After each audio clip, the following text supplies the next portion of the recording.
పంచామృతం చేయడం చేస్తాము. పంచామృతం అంటే 5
ఆడవాళ్ళు నవధాన్యాలు పక్కన పెట్టుకొని పూలు తీసుకున్నా ప్లేట్ పూలు తీసుకోండి. ఆడవాళ్ళు మగవాళ్ళు వరిపేలాలు పెట్టుకోండి.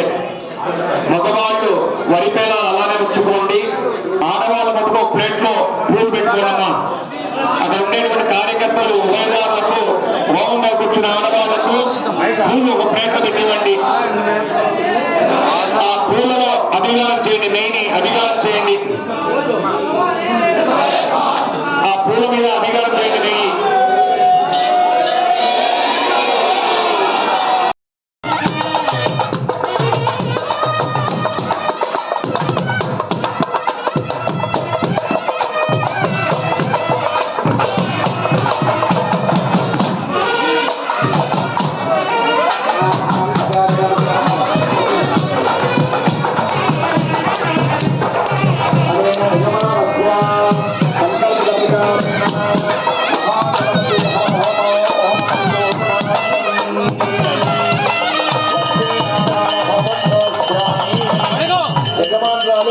నవధాన్యాలు పెట్టుకోవడం చేతిలో, భార్య నవధాన్యాలు పెట్టుకొని చేతిలోకి యజమాని భర్త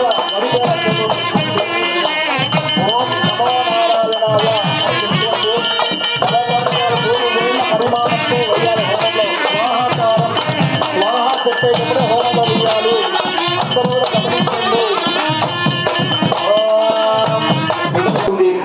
ఒక నవసంవతి రోజు సూర్య ఆరాధన చేస్తే ఎంత గోవింద అంటే నీ యొక్క అనుగ్రహం నాకు కలగాలి, నీ నామస్మరణ చేయడం వలన నాకు సమస్తమైనటువంటి మృత్యుదోషాలు కలగాలి ఓ నారాయణ అని ఆ నారదుడు కపిల మహర్షి తప్పికలో ఆ శ్రీమన్నారాయణ్ణి ఈ విధంగా ప్రార్థిస్తారట.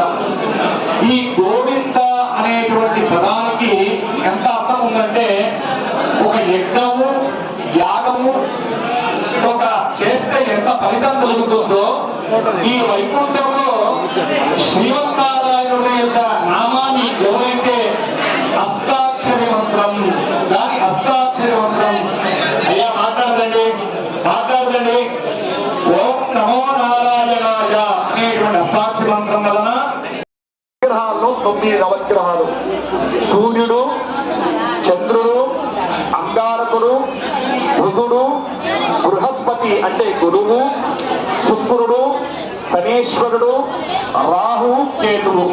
ఈ 9 నవగ్రహాలకు అధిపతి ఎవరు? నవగ్రహ సమిధాన్ని దగ్గర ఉంచుకోండి.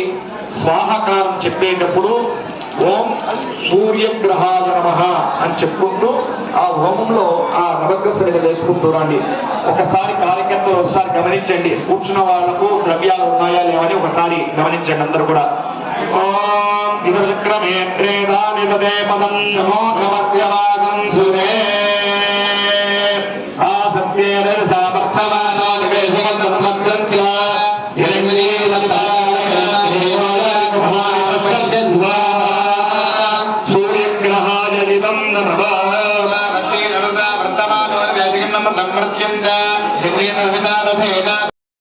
నవధాన్యాలు పక్కన పెట్టుకోండమ్మా.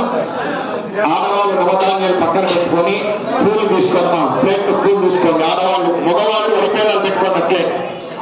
మగవాళ్ళు వరిపేలాలు అలానే ఉంచుకోండి. ఆడవాళ్ళు మటుకు ఒక ప్లేట్ లో పూలు పెట్టుకోనమ్మా.